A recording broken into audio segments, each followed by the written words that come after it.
हाँ, आज हम लोग जो है कि क्लास 10th का जो चैप्टर चल रहा था संख्यांकी स्टैटिक्स का आज हम लोग बात करेंगे। स्टैटिक्स हम लोग पहला जो इसमें टॉपिक्स है समांतर माध्य अरिथमेटिक्स मीन में हम बात करेंगे। अरिथमेटिक मीन क्या होता है? अरिथमेटिक्स मीन से होता क्या है, इसको हम रिप्रेजेंटेशन करते हैं एक्स बार से। X bar is equal to क्या होता है, f1 x1 प्लस का f2 x2 प्लस का f3 x3 plus dot dot fn xn अपान का f1 plus f2 plus f3 fn। जहाँ पर ये क्या है आप लोग को, ये f1 यानी x1 x2 dot dot xn जो है कि ये क्या है, प्रेक्षण है। और ये f1 f2 f3 dot dot fn ये क्या आपका है, ये इन प्रेक्षणों की बारंबारता है। इन प्रेक्षणों की क्या है, बारंबारता है, बारंबारता है।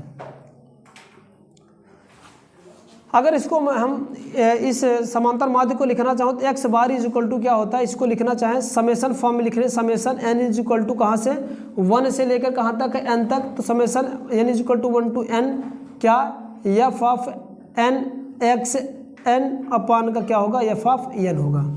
ये आपका समेशन फॉर्म होता है, इसको इस तरह से लिखा जाता है।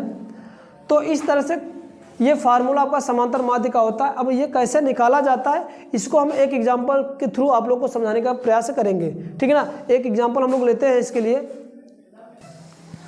ये क्वेश्चन था आपका, एक एग्जांपल मैंने क्या लिया। क्वेश्चन ये कह रहा है कि किसी स्कूल की कक्षा 10 के 30 विद्यार्थियों द्वारा गणित के एक पेपर में 100 में से प्राप्त किए गए अंक नीचे सारणी में दिए गए हैं। इन विद्यार्थियों द्वारा प्राप्त अंकों का माध्य ज्ञात कीजिए। ये इस तरह से टेबल है कि प्राप्तांक है और ये विद्यार्थियों की संख्या है। प्राप्तांक है 10 में से 1 नंबर, 20 में से 1 नंबर, 36 में से 3 नंबर, यानी 3 लोग पाए हैं। तो ये पूरा आपका डाटा इधर गिवन है। अब इसका हमें समांतर माध्य ज्ञात करना है। समांतर माध्य ज्ञात करने के लिए हमारा फार्मूला क्या होता है, summation x is equal to sigma n is equal to 1 to n तक f n x n upon का एफ एन। मतलब ये क्या है कि दशम ऑफ ऐसे जितने भी इसमें डाटा गिवन है ये इतने, और इसके बाद ये आपकी बारंबारता है, टोटल बटे बारंबारताओं का योग, फिर इनका योग करके हम क्या करेंगे कि ऊपर वाले में नीचे वाले को डिवाइड कर देंगे तो हमें क्या आ जाएगा, बारंबारता है। सबसे पहले हम ये सोल्यूशन के लिए मैंने एक सारणी बना लिया। सारणी में मुझे 3 चीज़ चाहिए। क्या क्या चाहिए, एक एफ एन एक्स एन चाहिए। यहाँ पर हम लोग आई डिनोट किए, चाहे एन कर लो, आप पे डिपेंड है।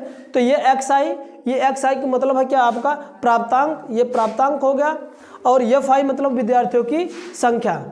और यहाँ पर मुझे निकालना है बारंबारता और विद्यार्थियों की संख्याओं का गुणनफल है, ये प्राप्तांक का गुणनफल है, जिसको हम लोग एफ आई एक्स आई कहते हैं, या एफ एन और एस एन कहते हैं। अब ये पूरा डाटा मैंने ऐसे लिख के एडजस्ट कर लिया।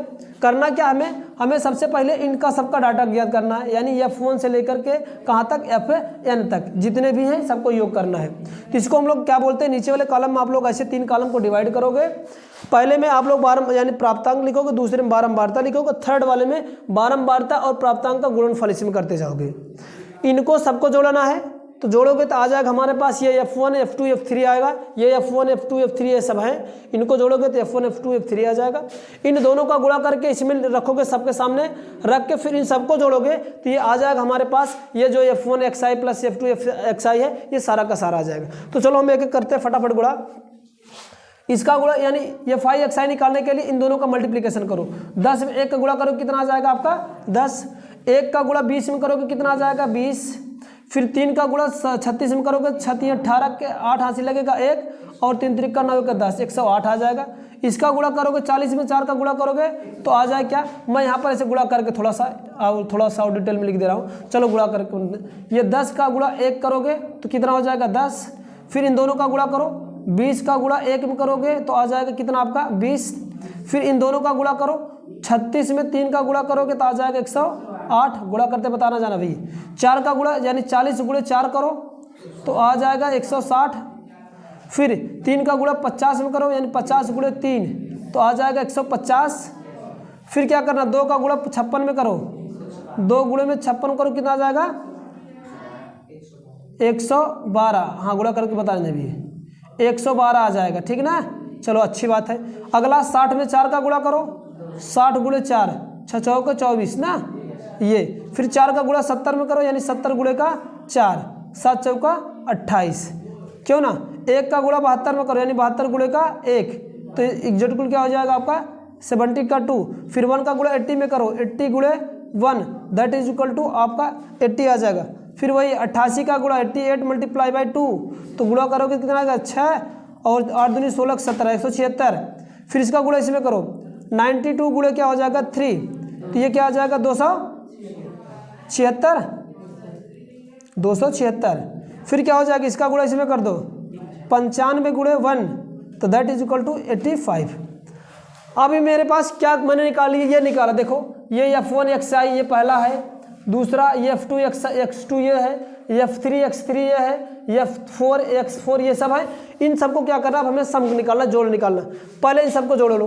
पहले हमें पास क्या आ जाएगा, ये आपका आ जाएगा समेसन Fi आ जाएगा, ठीक ना, क्योंकि सबका जोड़ मतलब समेसन, जोड़ने का मतलब होता है समेसन, जहाँ पर सिग्मा लगा जाता है उसको समेसन यानी जोड़ पड़ा जाता है। चलो जोड़ो, 1 1 2 2 3 का 5 5 4 का 9 9 3 का कितना होगा 12 12 2 का 14 14 4 का 16 16 4 का 20 20 21 22 22 2 24 24 3 का 27 27 का 28, कितना आ जाएगा आपका 28 28 ही आएगा, कितना है, अच्छा बाय मिस्टेक से भाई 30 आएगा जोड़ने पर, जोड़ लो फिर से इसको पूरा, इसको ऐड करोगे तो आ जाएगा 30, और ये पूरा इसको जोड़ोगे 10 20 108 160 150 112 240 280 72 80 176 276 और 95 को जोड़ोगे तो कुल कितना आएगा भैया 1000, अरे जोड़ तो जोड़ से बोलो यार, 1779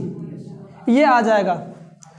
अब ये मेरे को मिला क्या, ये आपका है जो, ये आपको मिल गया क्या समेसन Fi xi है, और ये क्या मिल गया हमें, ये Fi मिल गया। अब हमें निकालना क्या है, बारंबारता, सॉरी समांतर माध्य निकालना। समांतर माध्य के लिए x bar is equal to क्या, मैंने फार्मूला भी जस्ट लिखा कि n is equal to n से लेकर n तक Fi xi अपान का Fi, ठीक ना।